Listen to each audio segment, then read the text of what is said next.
Hello, everybody. Today, I want to tell you the story of the greatest basketball player I ever saw play. The greatest player I ever saw play was a boy that we affectionately called Binky. So, in the community I lived in, we played basketball in our recreational center quite a bit.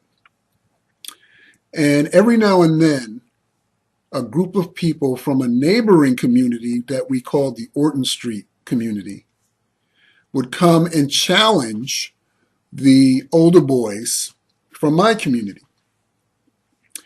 And that was the first time that I had seen Binky play. His name was Bernard Cosby, and he was from the Orton Street area.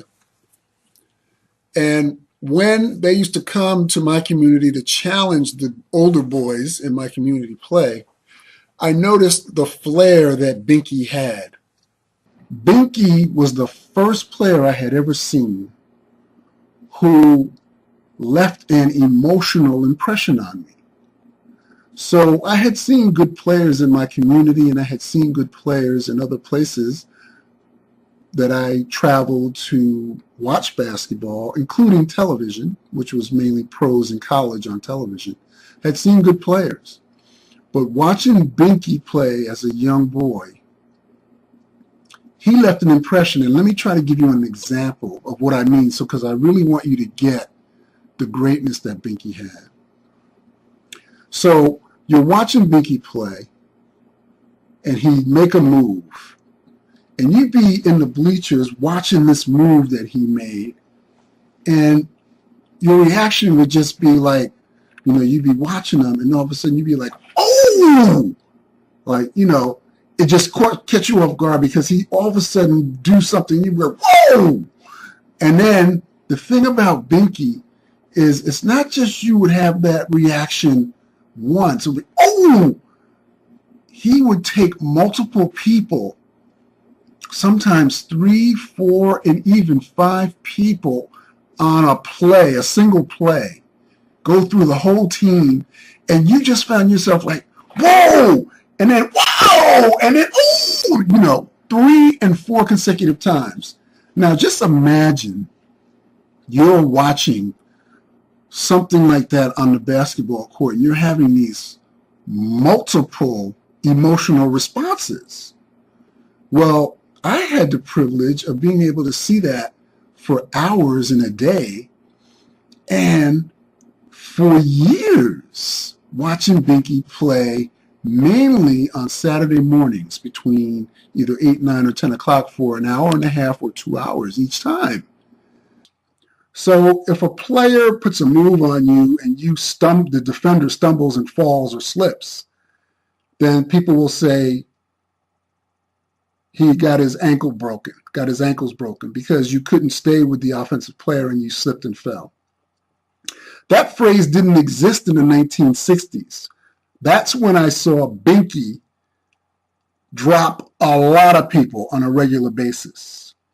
And the way Binky played, and I think I'm going to talk a little bit about his game, why it was so impressionable on me. And just related to that, Binky, in his pure finesse back in the 1960s, it appeared to me as a spectator, prided himself on the ability of, you could see him coming and prepare yourself to defend him.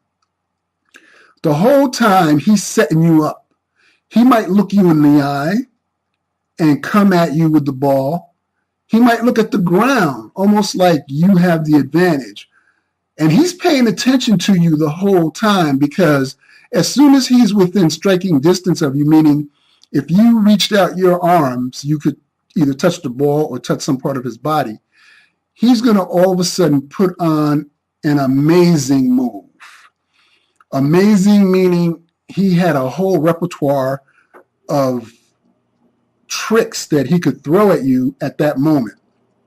And again, it could be a between the legs move, a behind the back move. He could spin on you. He could do double and triple spins. I saw him meet up with a defender. He'll do one spin. The defender will move his feet, as good defenders would do. He'd do another spin immediately, and I've seen him do up to 3 spins consecutively.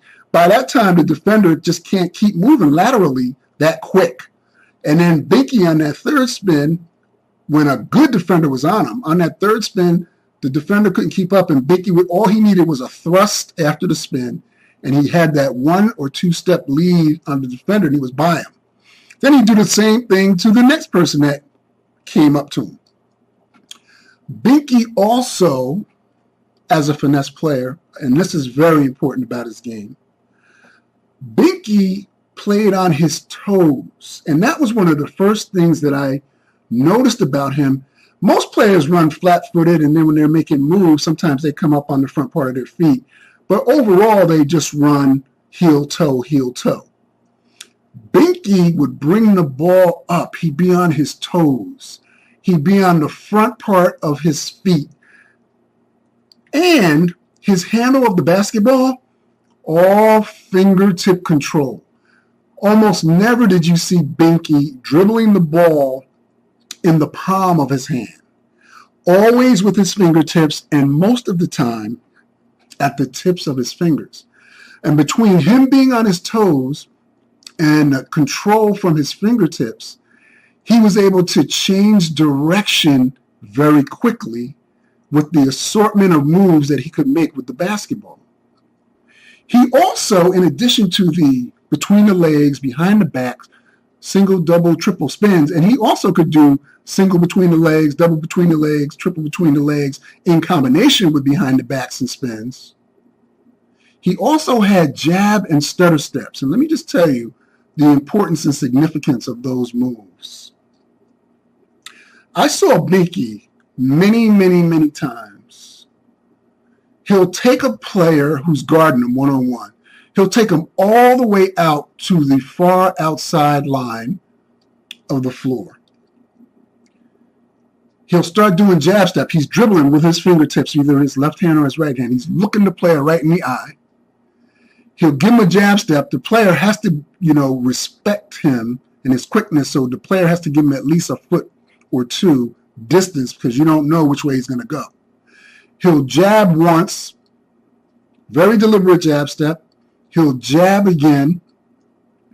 And if he sees you bite, like if he sees you start to back up a little bit because you think he's coming at him, he'll then do his move and he knows he has you beat because he's baiting you to see what will you bite on. And he would do that with the jab step a lot. The stutter step was likened to, and again, I talked about Houdini in terms of Binky almost could just trick you by leaving you standing still. There's another analogy for his jab, for his stutter step.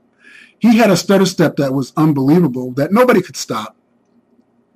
I would liken it to the Muhammad Ali shuffle. What was that? What it was called? The Muhammad Ali shuffle. You know what I'm talking about. It might have been another name they called it, but it was his shuffle move before he knocked you out or hit you with a flurry. Binky had this stutter step move that would mesmerize you. So he's dribbling the ball with his fingertips. He's on his toes. He's shaking his head like this because you don't know what he's going to do. And then he gives you this stutter step. And just as he's doing that stutter step, you look down at his feet. Wrong move. Because as soon as your attention was broken, he went right by you. Whether it was just a quick burst, just a straight out dribble past you with speed, most of the time he just spin around you, go through the legs around you, go around his back, because you're looking at his feet and moving in a certain direction. He put it around his back in the other direction, and then a quick burst on the first step, he was by you. And then he would do that to 2 and 3, and I've seen over and over again 5 different players get to the rim and score a layup. When I started playing with Binky in games, he'd make his move on 3 or 4 different people. You'd be on his team, you'd be under the basket, right? Once he made the move on the third guy, the person that was guarding you close to under the basket would go out to try to help. Once Binky was eluding the third guy. Binky would put a move on him, spin, and then dish the ball off to you under the basket. And I remember seeing so many other people, and I was guilty of it as well from time to time.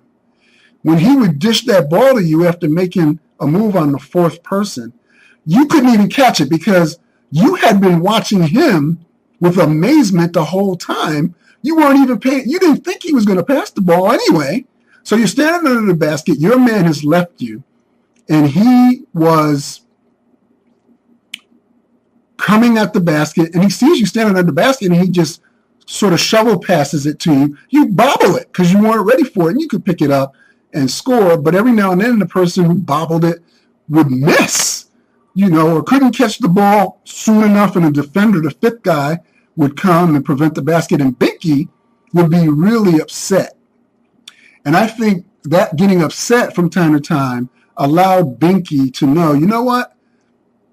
I don't even need to pass in situations like that. Once I've eluded the fourth guy and I'm at the rim, I'll just take it. And he did that quite often. But there were times when he would just do it just to show the other team, I could get by all of you, and then dish it off to a teammate for a wide open layup under the basket. He could do all that. But Binky Cosby was just so electric. He would start bringing the ball down. Someone would take it out of bounds at the far end of the court. He would start dribbling, and his forte was not just to help win a game or score baskets, but he could take the whole other team's players to the hoop, meaning 5 defenders from the other team. He could make moves and end up shaking and baking and spinning and moving against all 5 of the other team's defenders, and then end up at the rim for a layup or a short jumper. And not only could he do that once, but I saw him in various games over many years do it time and time again in a game, where he had 4 other teammates, but he really didn't need them. He would pass the ball every now and then because, he was tired or somebody had a wide open shot or something like that, just to include people. But anytime there was any doubt about the outcome of the game, Binky would just take the ball from the far court, start dribbling down, and everybody who tried to guard him one-on-one, double team him, switch and pick him up, he would have a move waiting for them that would elude them and allow him to progress closer and closer to the basket until he ultimately scored. And he could just do this repeatedly. So what I want to do is I first want to just review the toolkit that Binky used in his game. And it's really not that complicated, but I'm going to bring it together as I progress through the video so that you understand how this simple toolkit of his allowed him to be great. So he had just, less than a dozen moves. And the first move, I'm going to start from head to toe. He had a head fake, right? A head fake is like this, right? You're holding the basketball, you give a player a head fake. He did that. He had a head and shoulder shake, meaning he would do like this to you. He could do it standing still, right? Head and shoulder shake, right? He also had spin moves. So he could spin from left to right. He could spin from right to left. And he could spin consecutive times. So he could go from right to left and immediately go to the right and immediately go back to the left. He could do that consecutive times. I've seen him do it 3, maybe even 4 on a really spectacular day. He could do it as many times as he felt he needed to on the spin move. He also had a behind the back move, right? So he could put the ball from left to right going around his back, or from right to left going around his back, okay? He could go through the legs. left hand through the legs to the right hand, or he could go right hand through the legs to the left hand, and he could do the reverse from the back through the legs to the front with both hands. Okay, that was through the leg moves. He had a jab step, and a jab step is just when you take either from a standstill, you take either your right foot and just jab it just a foot in front of you, jab, right, jab step, or you can move your left leg, just right in front of you, one step, jab. And that jab step kept players honest who were trying to defend him on the floor. Because you didn't know what he was going to do after he jab stepped you, when really he was sizing you up to see if you would fall for the jab, meaning you would start to back up because you thought that he was going to make a move on you. And most likely he was going to make a move on you, but you just didn't know when and what when you got the jab. And he might do 3 or 4 jabs with the same foot until he saw what he needed to see. And the last move in his toolkit was the stutter step. And in the previous video, Binky Part 2, I described or likened his stutter step to the Ali shuffle. And you remember the Ali shuffle when Ali would just shuffle his feet 3 or 4 times sort of to distract the fighter, and then he would hit him and knock the opponent out, or he would come at the opponent with a flurry of punches because now he's distracted the boxer for looking at his feet. Well, Binky had a stutter step, which was not 3 or 4 or 5 or 6 shuffles. His stutter step was more like just 3. So it would be like if you're standing in place, you would go like 1, 2, 3. Okay, starting from your left foot or starting from your right foot. But it would be almost like standing in place, 1, 2, 3 with your feet, and like running in place. And while he's doing that with his feet, 1, 2, 3, his head, he's doing the shoulder and head shake. So it's like 1, 2, 3, right? Or 1, 2, 3. And he could do that once, or he could do it consecutive times depending on what he's looking for in the defender. Now, those were the individual moves that he had that together and in combination made him unstoppable. Binky was not a power player. This is a very important point you have to understand. Binky is not trying to beat you and then get a head of steam and then rise up as he approaches the basket and slam dunk it. That's not what he was trying to do. He's not trying to overpower you. The beauty of what Binky could do with his game, he was actually more like a dancer. He wasn't trying to overpower you and then slam it going to the basket. It was really about the art of the move. He was just going to put one or multiple moves on you right where you are, get by you, not so he can steamroll to the basket and slam it. He actually is, once he got by you, he's looking for another guy to make a move on. Now, he could go to the rim. He's not going to slam it. He would just lay it up off the backboard. Binky would make his moves on one guy. Somebody would try to help on the defensive team, try to help that guy that just got beat. And then Binky would start all over with fresh moves. But the thing about it with Binky is that he could make the move on the second guy, the third guy, or the fourth guy as if it was the first. Now, what does that tell me? What does that tell you about Binky's prowess? It tells you that he had superior concentration.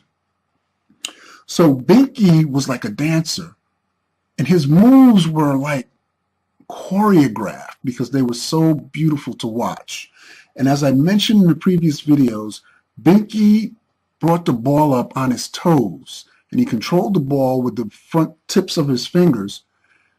It was almost like when you watched him on his toes, coming up the court with the ball, it was almost like he had a prance about his gait, the way he came up the court, dribbling the ball. It was like he was prancing. And you could see he was light on his feet, and he's on his toes, and he could go in either direction. He would often start at the half court or at the outside line, the far outside line, because he really wanted to start out there making moves on the first guy and work his way toward the rim, going through at least 2 or 3 or 4 people before ending up at the rim for layups or short jumpers that he made look effortlessly. He made look effortless.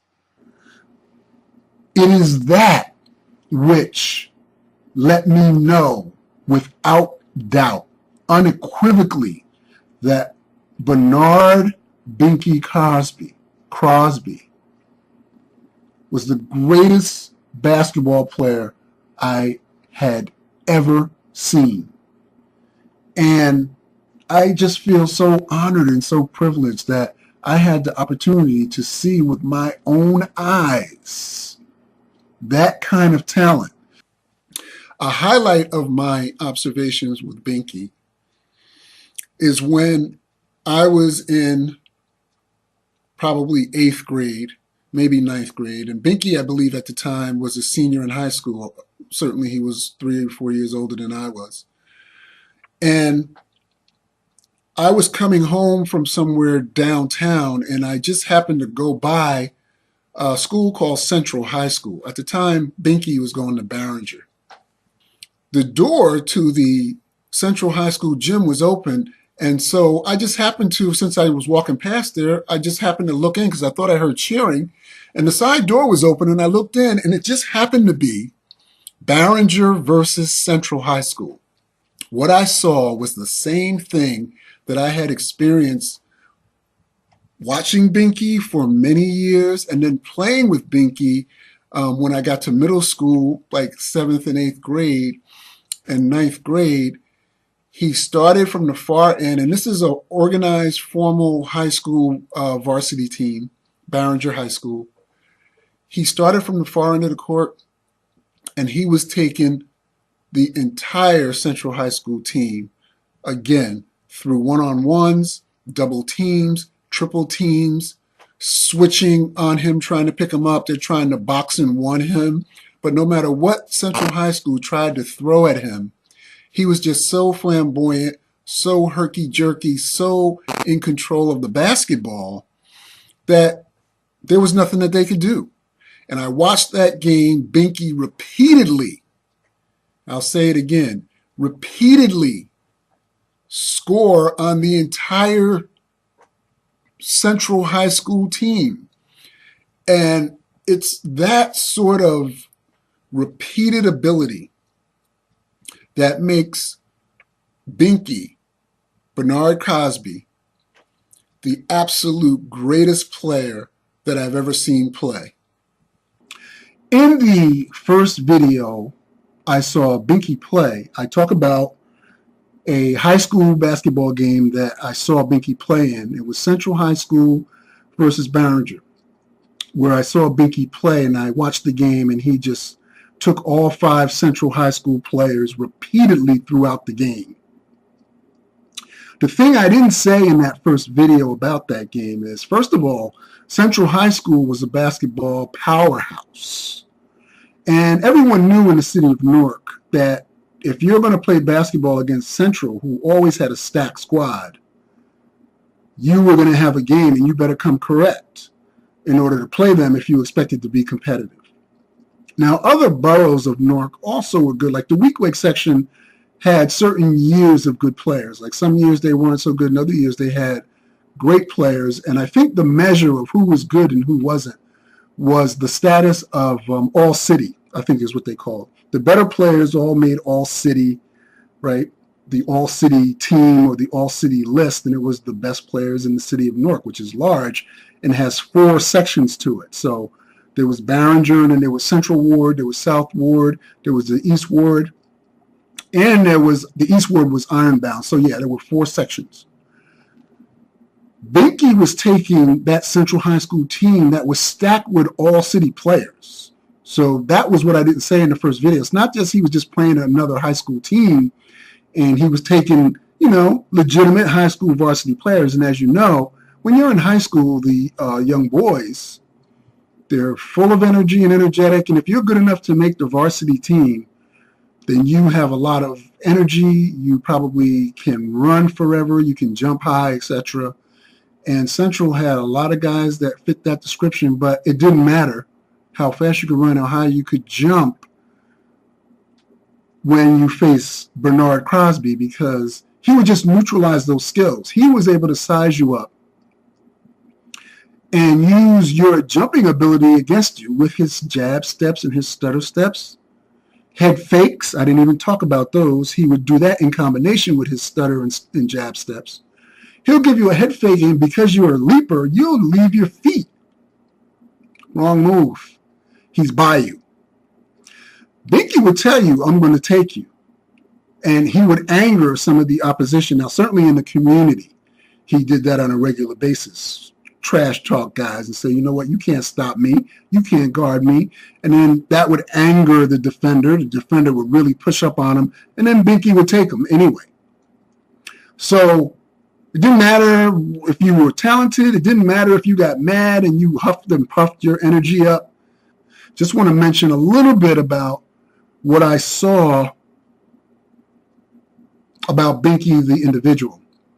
So at Broadway Junior High School, and now I'm in 9th, 10th, or 10th, 11th grade. Binky probably finished with high school, but he was still playing at Broadway Junior High on Saturday mornings. And so, of course, I was always coming because Binky was just sensational in high school and beyond. So because now I'm playing with those guys, and when the Orton Street guys were challenging my community, now I'm a part of that challenging team playing against Binky's team. There were times when after the game we'd go buy sodas, and I think some of the older guys would have beers. And after the game, we would just sit outside. There were places that you could sit on the steps or something and just shoot the breeze and talk to each other. Binky had a real sense of humor. He was a real character. He laughed a lot. He could put out a joke as well as the best of them. And he just loved to have fun. I mean, he had fun when he played basketball. He would be smiling after he took you. He would always be smiling after the game. And when you just sat with him afterward, and again, I didn't know Binky personally. I only was privileged to sit in with the group of guys after the game because we were all sweaty. We just got a really good run for an hour and a half or 2 hours. And now we're just cooling ourselves down. We're having beverages, just sitting outside, just cooling down before we all dispersed and went home. And I got to see how Binky conducted himself a little bit there. And that's where the impression came that Binky always just was trying to have fun. He was always enjoying himself. He loved to laugh, and he loved to laugh with the guys. He was highly respected, well respected for his game and as an individual. Back in Newark in those days, there were sort of tiers of toughness. And I never really noticed Binky being concerned about any individuals. Nobody ever bothered him that I could see. So he was well regarded by everybody. And everybody knew he was certainly the best basketball player around, whether people liked him or not for their own reasons. Nobody was better than him. So Binky the person that I saw was a fun-loving person. And that was an important aspect of who he was.